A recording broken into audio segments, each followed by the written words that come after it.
Rassie Erasmus faces backlash over social media posts as Tony Brown speculation swirls the rugby world has been thrown into further intrigue following a controversial social media post by Springboks head coach Rassie Erasmus, which has drawn sharp criticism from New Zealand pundits and reignited discussion around the future of Tony Brown and the All Blacks coaching landscape.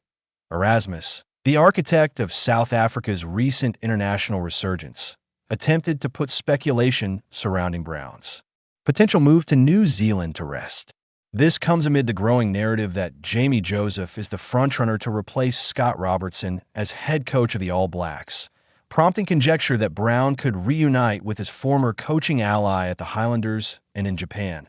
However, Erasmus' response, a humorous yet controversial social media post, appears to have backfired, attracting criticism not only from New Zealand commentators, but also from rugby fans keenly observing the drama unfold.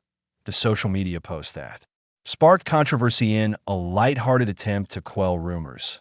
Erasmus shared an edited image and video featuring Tony Brown's face superimposed on Leonardo DiCaprio in a scene from The Wolf of Wall Street, with the caption, "I'm not leaving." While Erasmus' intent may have been playful, the post drew immediate attention and scrutiny from both sides of the rugby world. For many, including prominent Kiwi pundit Scotty Stevenson, the gesture was in poor taste and came across as disrespectful to Robertson, whose recent sacking by New Zealand Rugby has already provoked widespread debate. Speaking on a Sport Nation show, Stevenson did not hold back. "I think a lot of people are enjoying the schadenfreude of the moment. That is for sure. Certainly, South African fans are," he said. Rassie Erasmus' AI post of Tony Brown was childish. "I think it does a coaching compatriot in Scott Robertson a massive disservice as well. But that's stirring the pot and grist for the mill." Stevenson's assessment touches on a broader tension in international rugby culture, the line between playful engagement and professional respect. By publicizing the post amid speculation of Robertson's departure, Erasmus inadvertently inserted himself into a delicate situation involving a fellow coach, Scott Robertson's sacking. A lingering context to understand the gravity of Stevenson's criticism, it is crucial to revisit the circumstances surrounding Robertson's exit. The All Blacks board took the unusual step of ending Robertson's tenure after just 2 years, citing inconsistencies and a perceived lack of alignment within the coaching setup. While Robertson enjoyed a win ratio of 74%, the period was marked by turbulence, including high-profile departures of assistant coaches and an evolving squad following the 2023 World Cup. New Zealand Rugby's decision has been described by some as hasty, leaving supporters and pundits debating whether Robertson was given sufficient time to imprint his vision on a rebuilding side. Stevenson was particularly scathing in his commentary on the board's handling of the situation. "This is going to make people take stock of where the game's at here, and if that's a good thing to come from this, I'm for it. But in my time covering the game, this is an extraordinary circumstance," he said. "An extraordinary circumstance where there's a lot going on, and there will be silence from some quarters. I don't blame the players for not coming out. They're employed by New Zealand Rugby. Which player would?" In this context, Erasmus' lighthearted post can be interpreted as insensitive, particularly as Robertson's next move, potentially to the English Premiership, remains under discussion. The Tony Brown factor, the speculation around Tony Brown, is central to the ongoing intrigue. Brown has long been recognized as a tactical mastermind, instrumental in shaping backline play and attacking structures at both the Highlanders and Japanese clubs. Should he join New Zealand Rugby's setup, he would likely collaborate closely with the incoming All Blacks coach, with Jamie Joseph currently positioned as the favored. Erasmus' post was intended to dispel rumors that Brown would be leaving South Africa, but it unintentionally magnified the speculation. Stevenson highlighted the complexity. Rassie's post is childish. "I think it does a coaching compatriot in Scott Robertson a massive disservice as well, but that's stirring the pot and grist for the mill." This underscores a nuanced challenge in modern rugby: the intersection of media, social channels, and professional respect. In a sport where coaching relationships are tightly interwoven, public jest can be perceived as undermining colleagues, or creating unnecessary tension. Player eligibility and the global game. Stevenson also used the opportunity to critique New Zealand Rugby's player eligibility rules, pointing to Brodie Retallick, currently excelling in Japan, as an example of talent that could bolster the national team if policy allowed.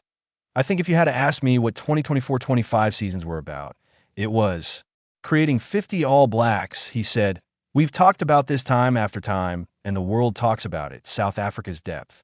Now I know they have different eligibility criteria in South Africa, which aids and abets the cause of Rassie Erasmus."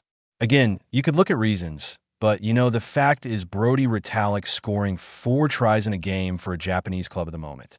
Wouldn't you love to see him in black? Stevenson's comments highlight a recurring frustration among rugby pundits.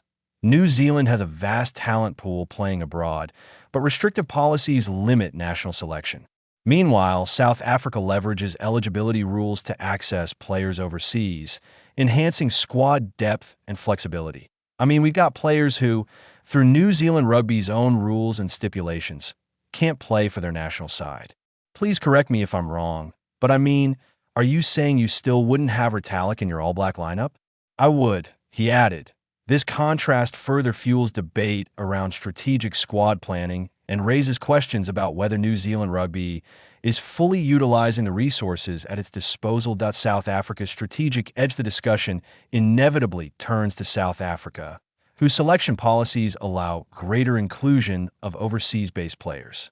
Erasmus has cultivated a robust system of talent development and retention, ensuring a pipeline of experienced players capable of performing at the highest level. Stevenson noted, with all respect intended for those coming through the ranks, and you think about our locking stocks pretty young, Paddy Tuipulotu was out of action a lot last year as well.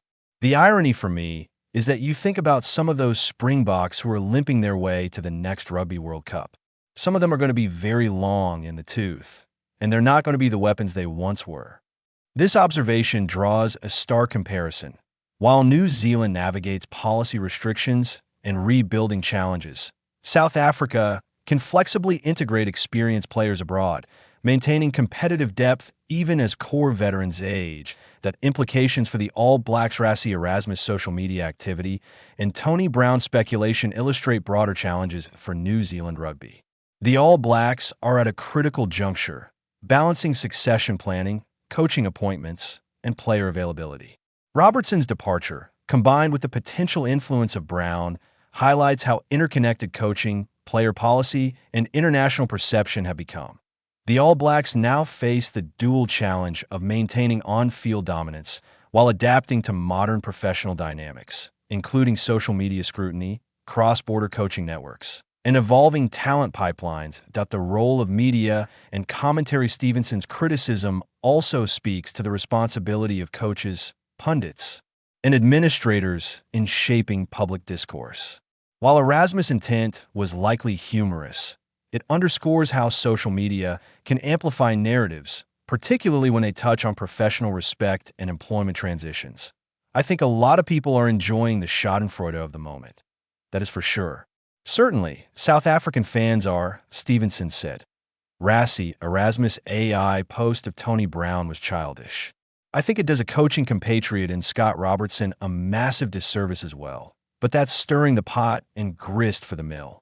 In an era where messaging travels instantly, every post can have reputational consequences, affecting relationships across the rugby landscape. Looking forward, the controversy is far from over. With Jamie Joseph widely expected to take over as All Blacks head coach, Tony Brown's role, whether remaining in South Africa or potentially moving to New Zealand, will remain a topic of interest. Meanwhile, the All Blacks continue to rebuild a squad shaped by post-World Cup departures and evolving strategies, while South Africa leverages its flexible selection approach to remain a global powerhouse.